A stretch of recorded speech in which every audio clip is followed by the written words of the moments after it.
Terrific. The Eddie, why don't we start? Again, for those people who don't know that time, set the time for me. Like, what was Canada facing as this whole idea of bringing the Constitution home came up to the country? What was the feeling like in Canada?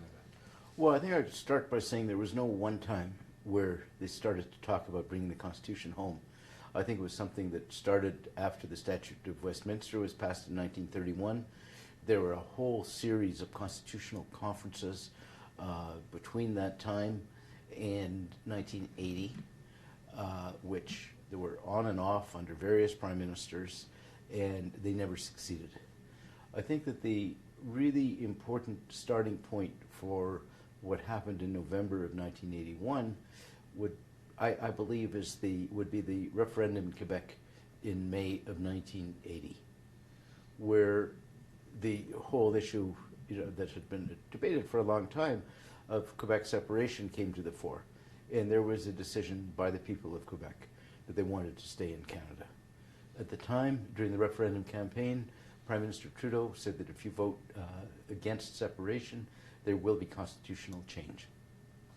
Now, the constitutional change that Mr. Trudeau always talked about, wrote about, was consistent in his philosophy, both before he was in politics and after he was in politics, was constitutional change that would bring about a patriation of the Constitution, a Canadian amending formula, and a Charter of Rights and Freedoms. And for all those in Quebec who say, well, he betrayed us because because his constitutional reform didn't give us everything that René Lévesque wanted in his separation, they're just simply not. It's simply nonsense. I mean, So right after the referendum, I was involved. I was a special advisor to Mr. Chrétien, who was the Minister of Justice during that referendum period. And the day after the referendum, Mr. Trudeau asked Mr. Chrétien, as the Minister of Justice responsible for constitutional affairs, to embark on a cross-Canada trip, leaving Ottawa that day to meet with all of the premiers over a period. It was a Wednesday, and we met with all of the premiers except for Monsieur Lévesque, who did not want to meet with him, by the Saturday afternoon. So it was a very hectic cross-country trip to talk about the possibility of constitutional change.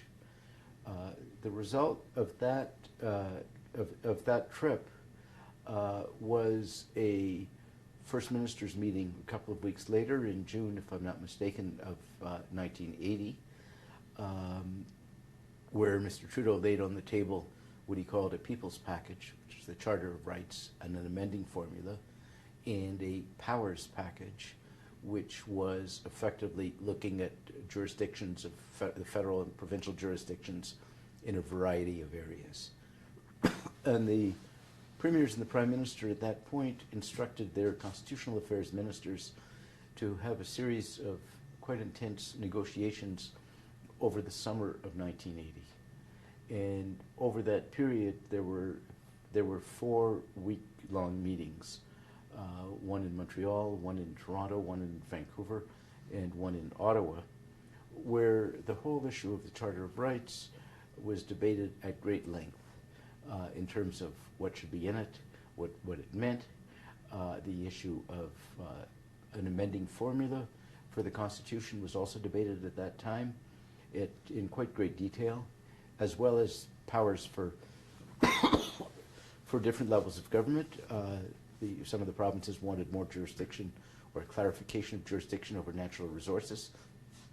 The federal government wanted more pan-Canadian approach to the economic union, to mobility of people. And that went on all through the summer of 1980. And at the end of that summer, my own view of it was, if there was a willingness to agree on a total package, there was a package there in which there could be agreement. The ministers finished their work in August of 1980.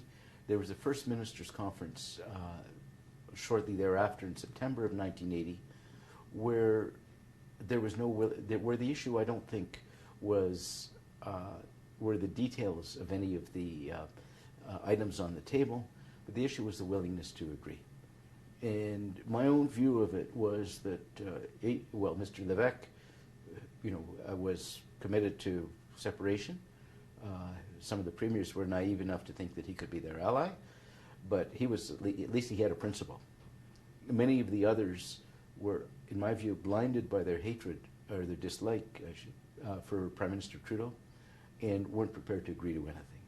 To the point where the Premier of Newfoundland, Mr. Peckford at the time, in words that I'll never forget, said, "I prefer the Canada of René Levesque to the Canada of Pierre Elliott Trudeau," at the conference. So you can imagine that the conference didn't succeed.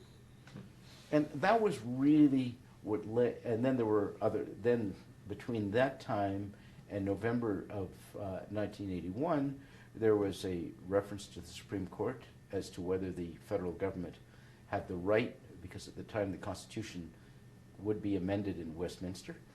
There was a reference as to whether the federal government could go unilaterally. That took up a good period of time. There was a very, very important federal joint parliamentary committee of the House of Commons and the Senate on the Charter of Rights. And what was fascinating, I think it met, if I'm not mistaken, for about 267 hours over 56 days and with about 1,200 representations. And I sat through that. And what was fascinating at the time was that some of what I would call the elites were concerned about process, whether you had a right to go to Westminster, whether you could go unilaterally, how you should be behaving in a negotiation. But people representing ordinary Canadians and visible minorities and the disability groups and First Nations and multicultural groups and minority language rights were interested solely in a very, very robust Charter of Rights. And the result of that committee was a recommendation for a very robust Charter of Rights. After that, the Supreme Court, in a judgment that law students read very carefully and will forever, determined that the federal government had a legal right to go to Westminster, but it was contrary to constitutional conventions. And what the court basically said was, you politicians, you have to resolve this. We're not going to tell you as the Supreme Court how many provinces are required for an amendment of the Constitution to be constitutional, to meet the convention. But we are telling you it's far more than one and less than 10. And that led to the conference in November of 1981.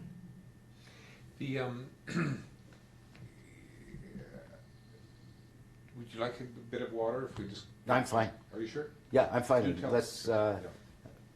Unless Trevor feels that I'm not fine. No. If you have a cough every once in a while, that's I'm fine too. Yeah, I'm fine. What would help? Yeah. Let's talk a little bit about the personalities involved. Trudeau seems to be. I've read. The Constitution was sort of his magnificent obsession. What was driving him? What about him made him push so hard where many prime ministers had not been able to push so hard? Well, I think that I'd answer that question in a couple of different ways. One, he was Charter of Rights and Freedoms for him was particularly important because of his experience in Quebec during the time of Premier Duplessis. And as an academic, he wrote about it. He talked about it. As a political figure, well before he went into federal politics, he wrote and he talked a lot about the need for Canada to have its own constitution, to cut the last of the colonial links with Great Britain, even if they were more theoretical and symbolic than real. And when he became Prime Minister, he said he was prepared to try it. And he pushed for it. He failed a couple of times. And when he did fail, he put it aside. He said, look, we're not ready for it. We're not going to move ahead. And then he came back from the political dead in 1980 after losing the election in 1979. The Quebec referendum, I think, was seminal. he saw that something had to be done after the referendum. He had a long history of constitutional principles that he had developed, and he saw it was a time to act.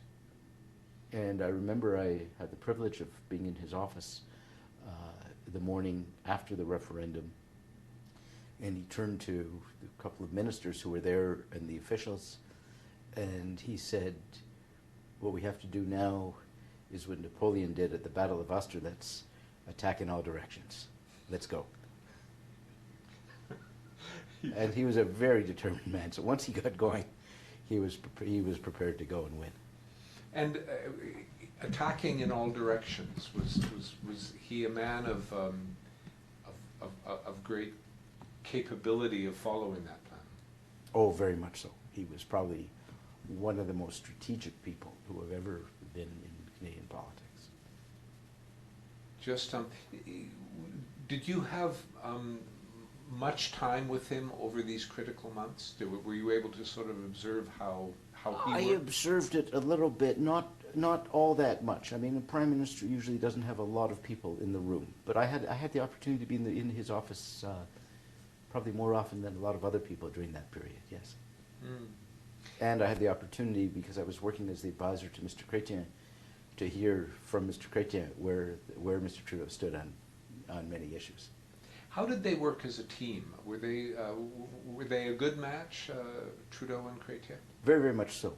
I mean, you could say that they were the odd couple in one sense, that Mr. Chrétien was very much, at least he had created the impression of being a populist politician, not caring very much about theory, and Mr. Trudeau was very much of an academic, but deep down he was a real political strategist, and they got along very well.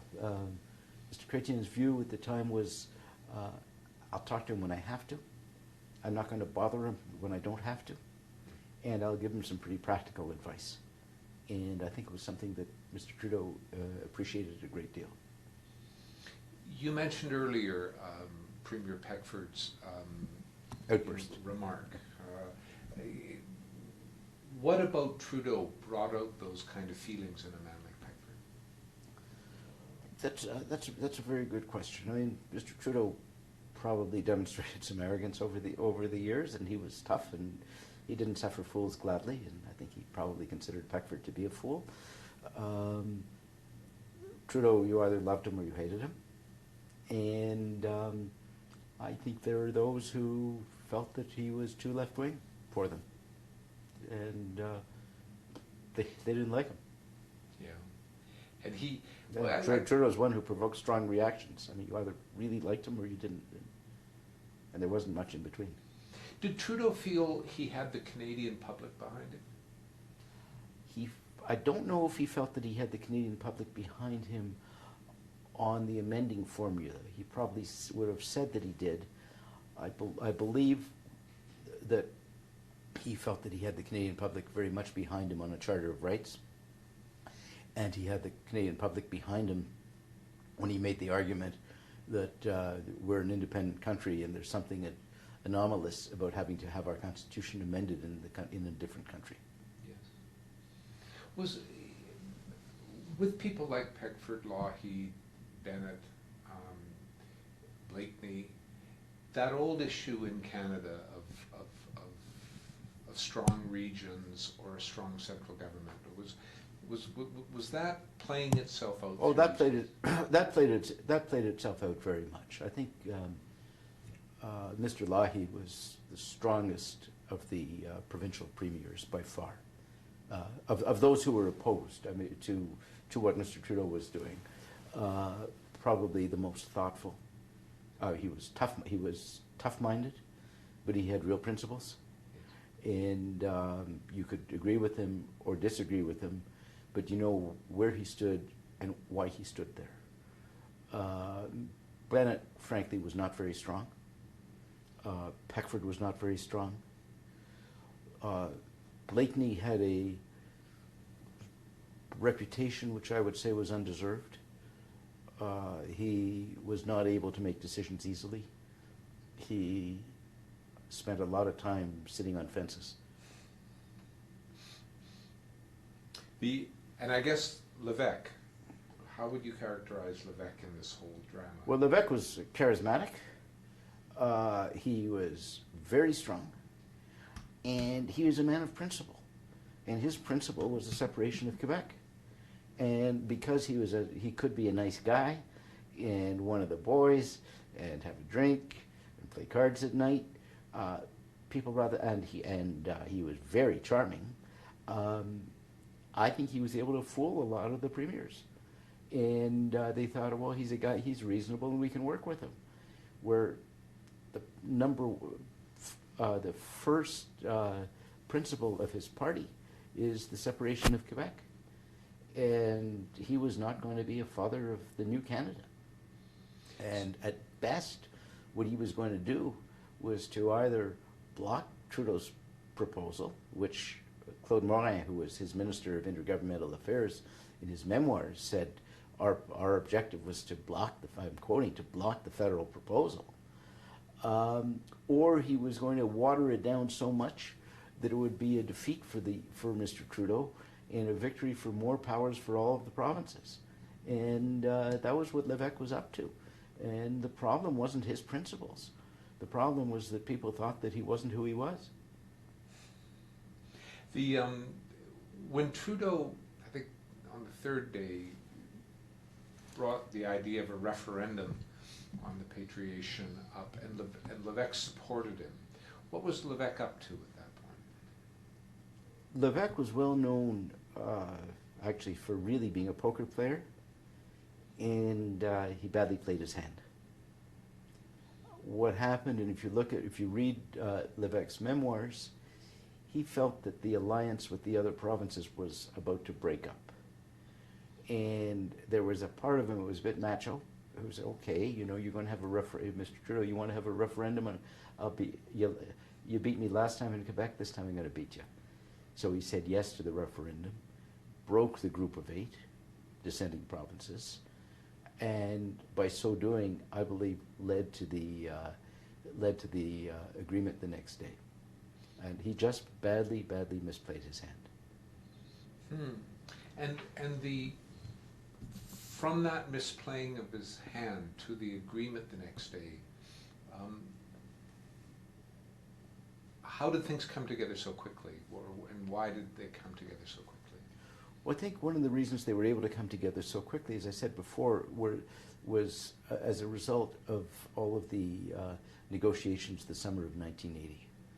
Because all of the Charter of Rights, people knew what it was, and they had already negotiated it.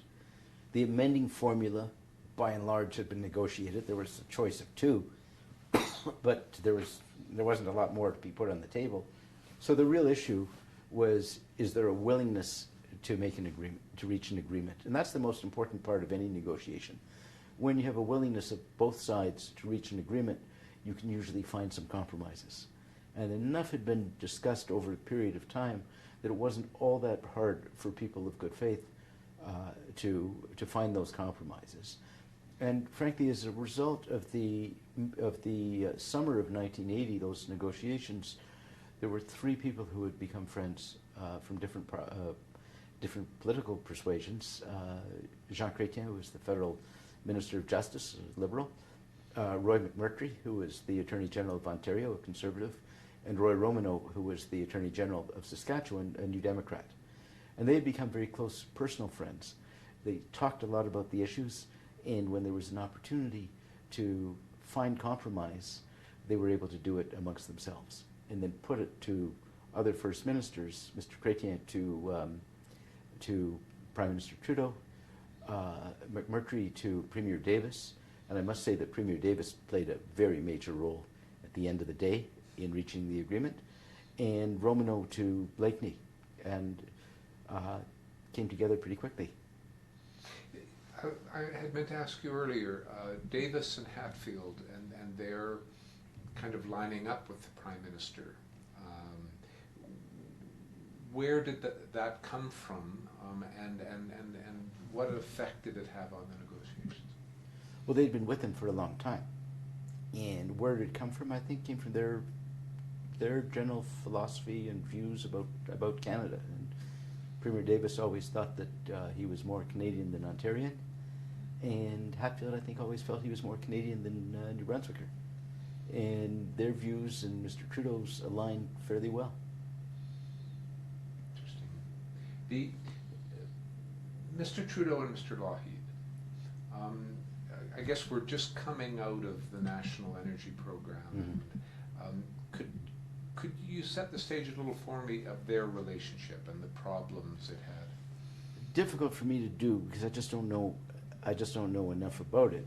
But what I would say is that by the time, I believe by the time of the November '81 conference, Mr. Trudeau and Mr. Lougheed had signed a deal on energy and on the national energy policy and on the division of resources. And the real problem in terms of energy came a little bit later when world price collapsed. So it wasn't quite, when we look back, we can look and say, well, the NEP had this major impact. But in fact, the major impact of the NEP was after November of 1981. And were they, would you call the two of them pragmatic men? I mean, the very fact that... Yeah, I think at the end of the day you'd call them pragmatic, but boy, it took a while to get to that pragmatism. Yes. They had principles, they were very strong-willed people, and they were going to fight for their positions. But at the end of the day, they were both prepared to make compromises, yeah. Your book, I love the title, The Way It Works. Thanks. Is there kind of a realpolitik happening that allowed in 4 days this finally to be worked out? I mean, but why did it work out in those 4 days? And you had mentioned earlier that all those other conferences going back to the 30s, it hadn't. Why in those 4 days? Well, first of all, it was after the Quebec referendum, which I really believe was seminal. It had, before that there were conferences, but there was no particular reason to do anything. So you had the Quebec referendum, you had the summer of 1980, where a lot of the spade work was done. You had a Supreme Court decision which gave Mr. Trudeau a real stick. It gave him the stick he could use was the court has said that I can legally go and unilaterally patriate the Constitution. The court may have told me that it's not nice, that it's contrary to convention, but I have the legal right to do it. And that was tough on premiers because they saw that he might just do that. The court also gave the premiers the chance to be tougher than they might otherwise have been because the court had said unilaterally you can do it, but you're violating all the conventions of the Constitution. So the Supreme Court really drove both sides to the recognition that they had to make some compromises. And at the end of the day, it happened at that conference. But it would not have happened at that conference if all the spade work hadn't been done. The other element is what I think is really important. At that conference, the compromises and the negotiations were done basically by the first ministers, their ministers of justice or whatever, and very little by intergovernmental affairs officials. And I'm very much of the view, I learned it then, I've learned it subsequently, and I probably learned it a little bit before, that the more you put into the hands of intergovernmental officials, the less chances there are for agreements. They've always been, they've been at the game forever. They argue forever over arcane issues, the trivia, and they always fight old battles. And if you want to get an agreement, stay away from intergovernmental affairs. And in fact, the last few days, people by and large stayed away from intergovernmental affairs. Interesting. This whole in doing the research and talking a bit with the premiers, there seems to still be a lot of disagreement about the famous kitchen meeting with Romano McMurtry and Gratian, and Did you have any perspective on that last 24 hours? Was that critical or was it not critical? No, I think it was critical. I think it was critical because it was the first time that a compromise had actually been put down on paper. Sketchily, but on paper. Before that, there were all sorts of ideas that were thrown out. And also, these were three people who could deliver. Chrétien could deliver Trudeau, Romano could deliver Blakeney, and McMurtry could deliver Davis. So that was very important. Did others have any influence over the period of that afternoon? Probably. But it wasn't just in the kitchen, but without the kitchen, I'm not sure if it would have been done. Interesting.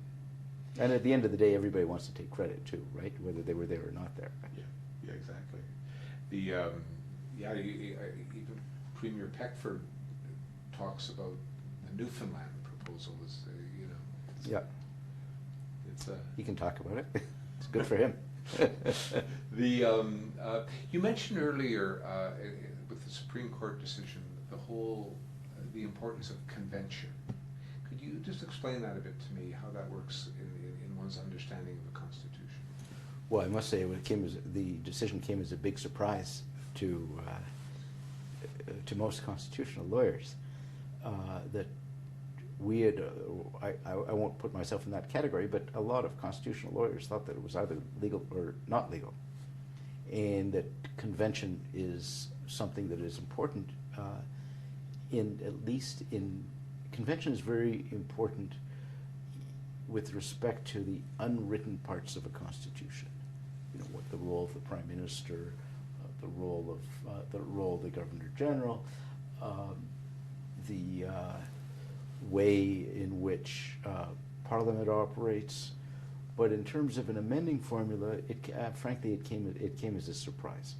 But basically, what a court was saying is that in a democracy, there are legal ways of doing things, and there are right ways of doing things, and you can look back over a period of time, and over a period of time, conventions develop, and they crystallize at one stage, and the view of the Supreme Court was that there was a convention that crystallized that the federal government could not go to London alone.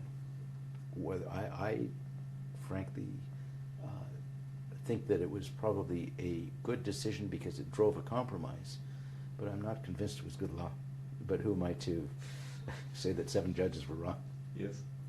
You mentioned London. The role or the attitude of England in this, Kershaw and I think there was, I can't remember the name of the British ambassador in Ottawa who seemed to wade into this. Was their role helpful or not helpful? My view is that role was overplayed, and that if, it's all speculative, it's all hypothetical because it didn't happen, but at the end of the day, the British Parliament would have approved whatever the Canadian government had asked for.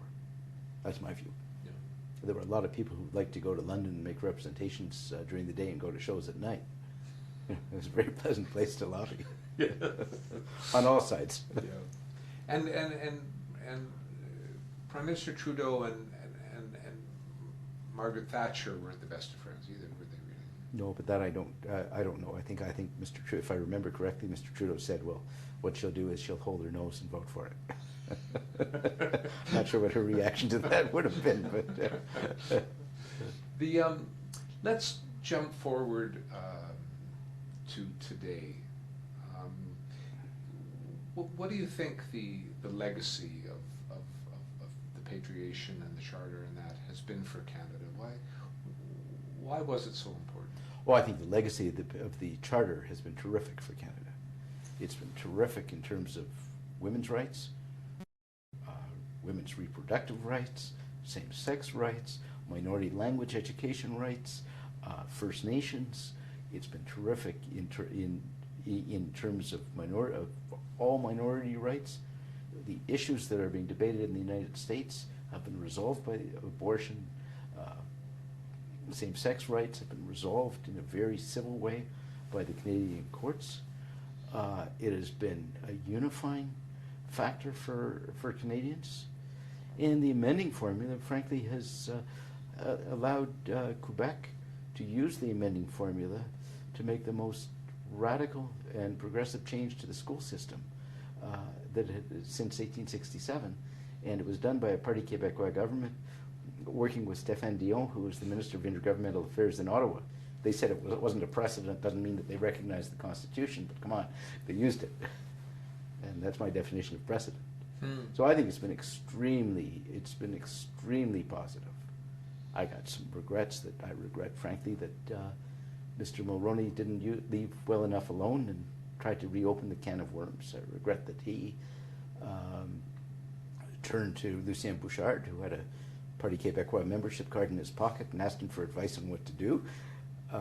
He probably regrets that too. Yeah. So, there were problems afterwards, but I think those have sorted themselves out.